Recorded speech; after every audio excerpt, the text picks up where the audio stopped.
ug mingon siya, Ginoong tumigini, gawas ko mausap kamo ug mahimong sama sa mga bata.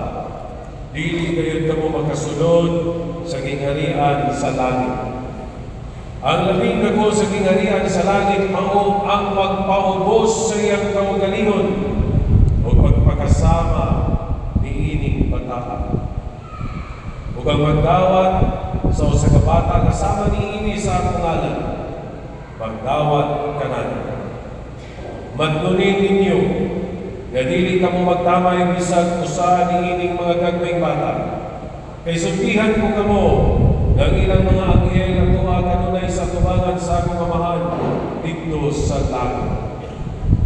Sa inyong una-una, unsa may buhaton sa usa ka tawo kung kawad-an siya usa sa iyang usa ka gatos ka kardero. Iya kayong biyaan ang kasiyaman siyam na nanipsip dito sa pungston o mulagaw siya ang pagpangita sa nawala. Sultihan ko kamo na inikakaplag niya ni ini. Mas malipay pa siya pag-ayon tungod ni ining kandiruha kaysa kasiyam man o siyam na nawala. Sa mao nga mag-aagi, ang inyong amahan na tuwa sa langit, dili buod na may mawala bisan usa niining mga gagmay bata.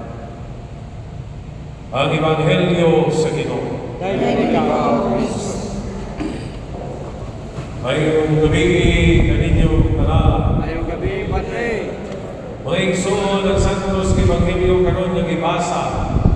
Mateo Kapitulo 18, versikulo 1 hangtod 5, versikulo 10 o versikulo 22, ang 12, abot 14. Dunay duha ka butang ang ilarawan niini alang kanato. Una, ang pagka mapaunsanon sa Dios. The humility of God. Nga naman, diyaw maninyo na. Na gilarawan din sa istorya na dunay usa ka kardero nga nawala. Kanya iyang gibiyaan ang kasiyam 99 ka buok. O iyang ipakita ang nawala. Usahay, kining nawala, nagpadayag kini sa atong kinaiyang batasan na usahay kita ang magbuot. Ako'y magbuot, ako ning kinabuhi, ako ning damgo, ako ning tumanon. Kaya nakabantay ka ni mga igsoon, na doon ay mga panahon na kita malayo sa Diyos. Kung malayo na galing ka sa Diyos, mayroon na itang bisiko. Katawanan kayo, dihay ka maampo na ko. Dihay ka maampo na ko, kay muntik siya o morning sa. O niya, maistra. Dili lang siya komportable nga ako siyang gipriumiran. Gipaampuan pag yun niya ang iyang mga ballpen, lapis o eraser. Yawang kayo na pahiya apil mo din eh. Nga naman ampuan pag yun nato ni lapis ang ilan o blessing. Yun siya, para insakto ang pagkasulat. Insakto mo na. Huwag pa rin pagkasod. Doon man, di pa siya komportable sa pray over sa blessing.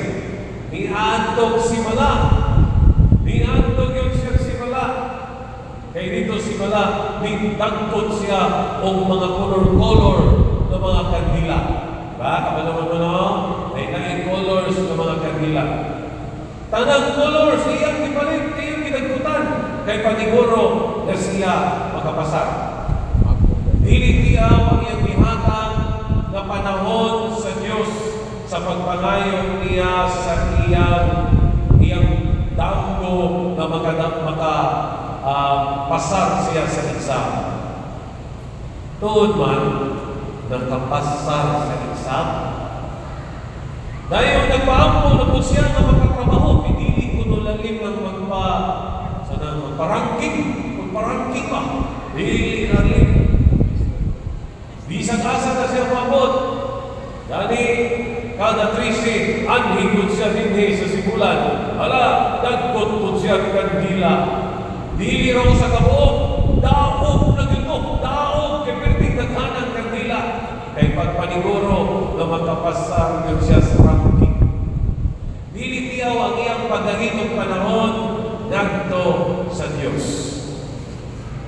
Karon nakatrabaho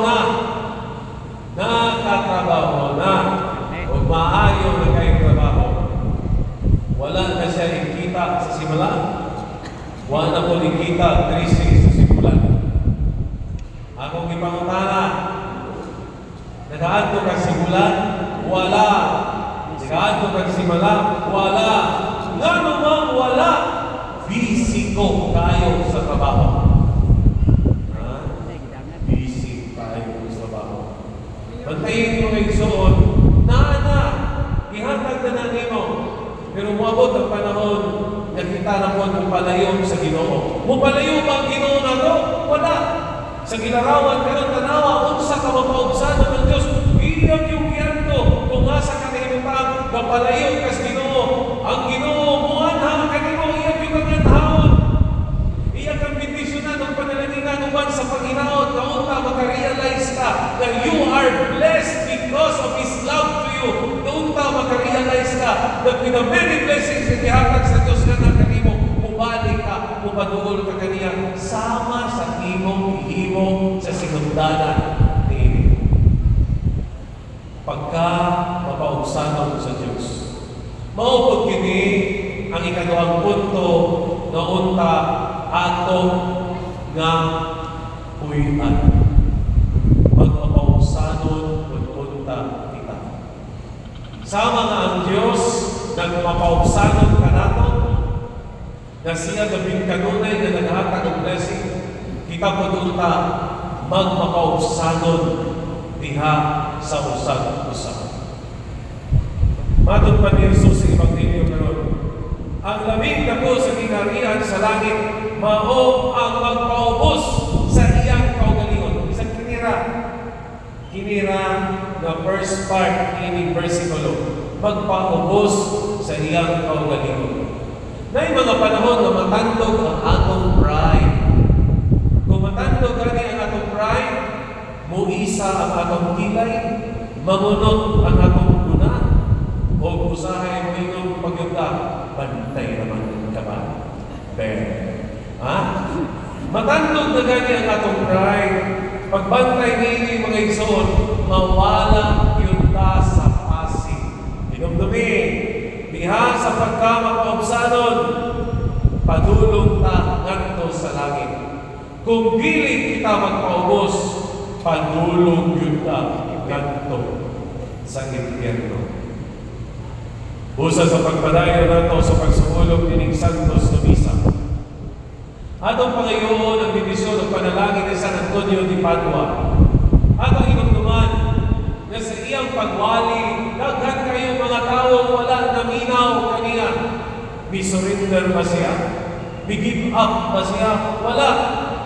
Mipadayon kayo siya pagwali. Bisan toon kung ang mga isda ang maminaw kaniya.